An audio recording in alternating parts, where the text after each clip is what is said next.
नमस्कार, मैं Karunesh Kumar Pathak, news Delhi live से। आज हमारे साथ एक बहुत ही ख़ास और नन्ही मेहमान मौजूद है। महज़ 10 साल की उम्र में अपनी किताब से खबरों में छा जाने वाली अरियाही तिवारी से सीधी बात करेंगे। अरियाही तिवारी एक बहुत ही बड़ी डॉग लवर है और इनकी किताब पॉ एस्टिबली रॉयल की कहानी बहुत ही दिलचस्प है। जानिए इस नन्ही लेखिका ने लेखक बनने का सफ़र, उनकी सोच और उनके इस ख़ास मुलाकात के अनुभव के बारे में। अपने जी बेटा आपका नाम। आर्याही तिवारी। हाँ बेटा, आज आपकी बुक लॉन्च हुई है, क्या नाम है उसका और क्या किस विषय पे लिखी गई है वो? पॉजिटिवली रॉयल और वो कुत्तों पे लिखी है गई है। अच्छा, तो उसके बारे में थोड़ा सा बताएंगे कि ये जो जानकारी आपको ये किस तरह हम कैसे सकते हैं? इंस्पिरेशन आपको मिला एक बुक लिखने का? मेरे पास अपने कुत्तों की बहुत कहानी थी, तो मुझे पूरे दुनिया या इंडिया को उसकी कहानी बतानी थी। तो ये आपको इम्प्रेशन कहाँ से आया, मतलब किसको देख के आपने सीखा है? मैंने खुद। तो मैम मैम आप खुद बताइए कि आपको कैसे आपकी डॉक्टर में इंस्पिरेशन मिला, कैसे इतनी 10 ईयर की एज में इतनी नॉलेज आई, थोड़ा उसके बारे में बताइए। तो अरियाही जो है वो 10 साल की है और बचपन से ही उसको जो है जानवरों से, कुत्तों से बड़ा ही प्यार रहा है, लगाव रहा है।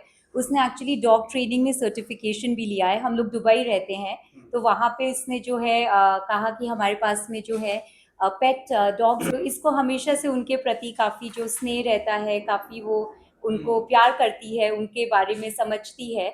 फिर उसने अबाउट 1 साल पहले हमको बोला कि मुझे एक बुक लिखनी है, बिकॉज़ मुझे लगता है कि जो हमारे डॉग्स हैं, रॉयल है, रॉकेट है, रॉकस्टार है, उनके जो फ्रेंड्स हैं, उनके ऊपर मुझे बुक लिखनी है, बिकॉज़ मुझे लगता है कि मैं जानती हूँ वो क्या फ़ील कर रहे हैं। तो फिर हमने ऑफ़ कोर्स उसको बहुत ही ज़्यादा प्रोत्साहित किया और इसने अभी हमारे लिए इतना अच्छा मौका है कि इसने। हाँ जी। तो जो लिखने की जो कला है वो कहाँ से सीखी उन्होंने, कितना सपोर्ट रहा उसका? तो एक्चुअली आजकल तो बच्चे, आपको पता है कि उनके ऊपर मतलब उनके पास में काफ़ी सोर्सेज होते हैं सीखने के। काफ़ी उनको स्कूल भी एनकरेज करता है। तो ये दुबई में पढ़ती है, नॉर्थ एंग्लिया इंटरनेशनल स्कूल में। तो वहाँ पे भी इसका काफ़ी लर्निंग का और जो है इंग्लिश राइटिंग का इसका काफ़ी फोकस है। तो बस अपने आप से जो है, आई थिंक कुछ बच्चे होते हैं अपने आप से उनमें टैलेंट, तो वी आर ब्लेस्ड कि हमारी बेटी में वो टैलेंट है। देखा है जिस तरह आज की युवक पीढ़ी के बच्चे हैं, मोबाइल की तरह इतना क्रेज है उनका, वो हर वक्त मोबाइल में पढ़ाई को इग्नोर करने की कोशिश जी करते जी हैं। जी। तो ये सब किस तरह आप महसूस कर रहे हैं कि भाई मेरे बच्चे ने, आपने कितना सपोर्ट कर दिया आपकी? एक्चुअली मोबाइल मुझे लगता है कि बच्चे ज़्यादा यूज़ करते हैं, अगर उनके पास में कोई और एवेन्यूज़ नहीं होते सीखने के या कुछ और काम नहीं होता करने का। हमारे यहाँ पे जो है हमेशा से किताबों का काफ़ी वो रहा है। तो जैसे मेरे घर में भी मेरे फादर हैं, वो भी हमेशा एकेडमिशियन रहे हैं, काफ़ी उनकी पढ़ाई के प्रति रहा है। घर में हमारे सब ने डॉक्टरेट कर रखी है, तो रिसर्च के तरफ सबका है। बुक्स काफ़ी हैं हमारे घर में। तो आई थिंक आर्याही को वैसा माहौल मिला, तो उसको लगा कि हाँ, बुक्स पढ़ने का और बुक्स का जो है लिखने का उसको काफ़ी प्रेरणा मिली उसमें।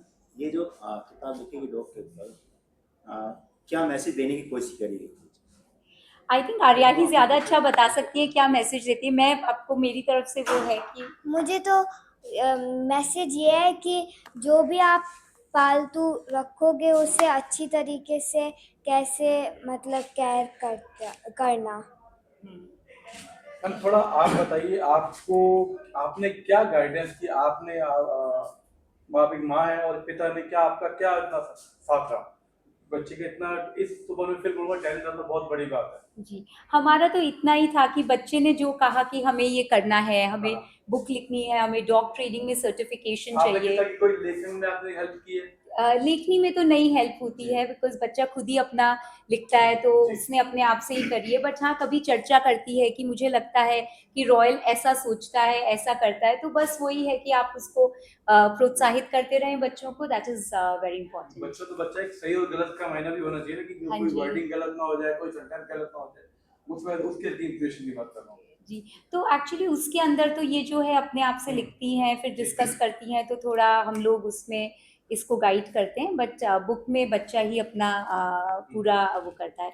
इनफैक्ट इसने अपना बुक का सोचा भी है कि वो जो भी कमाएगी इस बुक से वो भी इसने एक नोबल कॉज में देने के लिए वो करा है। तो ये एक गौशाला जो है इंडिया में, तो गौशाला में दान करेंगी, और जो दुबई में एक पेट शेल्टर है, डॉग्स का शेल्टर है, उसमें दान करेंगी। तो 2 जगह चैरिटी में देंगी। बेटे आपके पास काफ़ी डॉगी हैं, कौन कौन से डॉगी हैं, क्या क्या नाम है उनका और किस तरह आप कितना टाइम स्पेंड करते हो उनके साथ?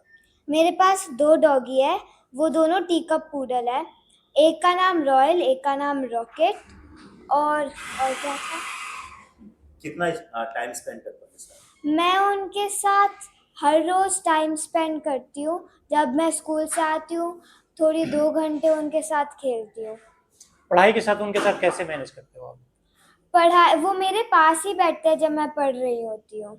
बेटे जिस तरह आप डॉगी के साथ रहे हैं, काफ़ी समय टाइम बिताया आपने उनके साथ, तो आपने उनकी जो फीलिंग है उसको किस तरह समझने की कोशिश करी आपने?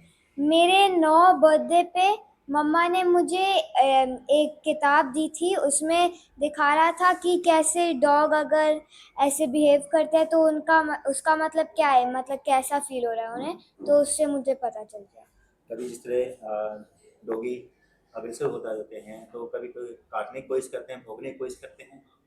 हाँ, तब तो हमारे पास उसके लिए एक रूम है, हम उसे उसमें डाल देते हैं, तो उसे पता होता है कि नहीं, ये नहीं करना चाहिए। आपको फर्स्ट टाइम कब लगा कि हमें डॉग से प्यार करना चाहिए या उनको पेट बना के मतलब साथ उनके रहना चाहिए? मुझे तो जब से मुझे डॉग चाहिए तभी से। मतलब कितने एज में आप उसमें क्या क्या किस क्लास में थे, क्या कर रहे थे आप उसमें, किस स्टैंडर्ड? सिंगापुर की बात मैं करता हूँ। सिंगापुर में थी और तब मैं पार्क में थी और वहाँ पे बहुत सारे कुत्ते थे, उनके साथ मैं खेलती थी। आजकल एक स्ट्रीट डॉग होते हैं जो लवारिस रहते हैं, उनके लिए आप क्या कहना चाहेंगे और समाज को क्या संदेश देना चाहेंगे उसके लिए? मुझे बोलना है कि उन्हें मतलब हार्म मत करना, चोट मत पहुँचाना उन्हें। अपने समाज के, अपने सर्किल के या अपने लगभग एज के बच्चों को आप क्या मैसेज देना चाहेंगे?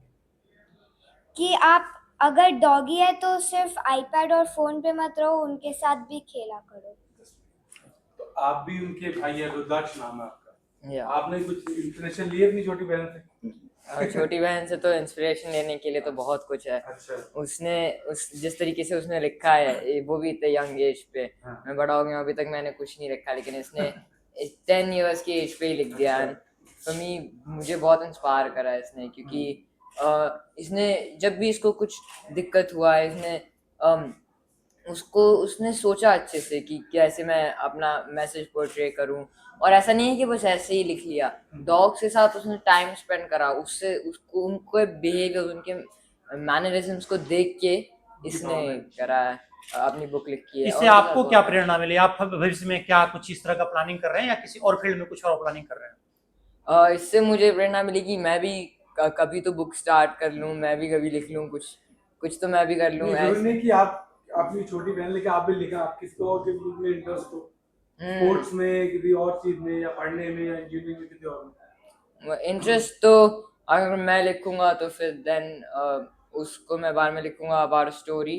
हाँ। जो मैं फिक्शन ज्यादा पसंद करता हूँ जब मैं पढ़ता हूँ, तो अगर मैं लिखूंगा तो it will be a more fiction type story.